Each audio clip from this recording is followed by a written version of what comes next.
What's up, guys? Let's go over the coding from last week. So the first one you did was basketball drills.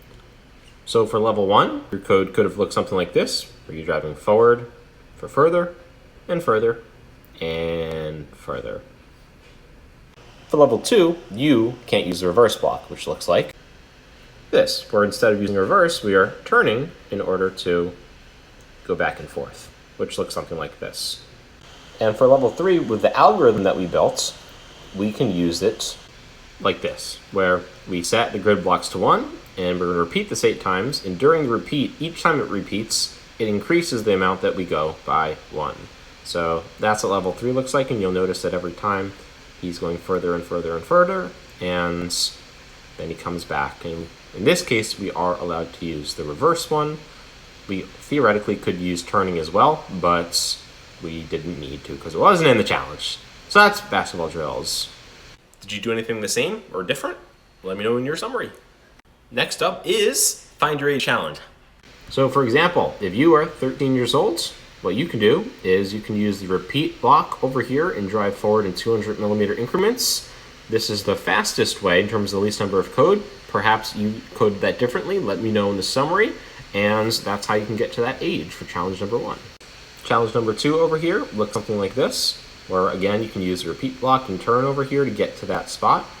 Challenge 3 has a couple main components. First, the movement to the spot, and then once you're at the spot, you're going to be able to mark the square red over here. So I created a block, and that block that was created over here was then used to have all of those instructions set over here for what's going to happen. And once the block was set over here, I wanted to make sure that it's facing the right way when it's about to turn and make it. So then turn the heading to a specific amount so I know it's going to be moving the pen up and down at that angle. Then move the pen down and move back and forth so that it then marks it, and then pick the pen up so it doesn't mark too many squares, and then turn it to where it's supposed to be facing again. And then it goes on to keep moving to the next one, and then mark the square blue, and do the same process over here once you're on the square, and the same process again to mark it green once you move over. So there's 3 main components to this challenge over here. So when it's finally done, it will look something like this, where he is going to, let's 3D it. Get to the spot, he's going to mark that red over there, move back and forth, mark it blue, and then finally pen down and back and forth, mark it, and we got green. So we have our 3 colors. Did you do it the same way or different? Let me know. The number maze not many people chose, but I'll do it real quick for you. Level 1 is pretty straightforward. There's just a lot of turns to make Mr. Robot go in the right order. So it's just measuring out how far you need to go until you need to turn, and then eventually he'll keep going and make it in the spot. Second challenge is a little different, where you want to program it to hit 1 and then stop for a certain number of 2 seconds and then keep going. So in order to do that, I set my code to just when started, do this, wait, do this, wait, do this, wait. So I'm separating this into 4 branches with the wait command in the code.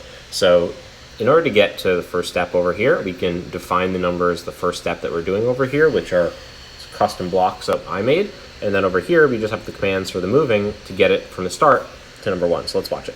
So he's going to move. He's going to follow the code over here under number 1, which is following the code underneath this. And he makes it to step 1. As soon as he makes it to step 1, we're going to wait for 2 seconds, and then we're going to go over to the defined variable for number 2, and then from number 2, it's going to take it from where he starts at 1, and it's going to bring it all the way to 2. And that's going to keep going until the end. By the way, there's kind of infinite space, so the more you just move over, the more space you can have to use all of this. And for level 3, just do it in reverse. So 4, 3, 2, 1, which looks like this. Boom. So the first thing is we need it to start at D. So I'm going to move it to make it go all the way to D. And as he moves and gets there, you'll notice that I decided just to brute force this. I just made this all the way down one long string of code for the whole thing. And you can see he's almost at D over here. We're following the code. And once he gets there, he waits. And then I made a new block where I made him go from D to C and kept going through the maze. So that's how you do challenge 3.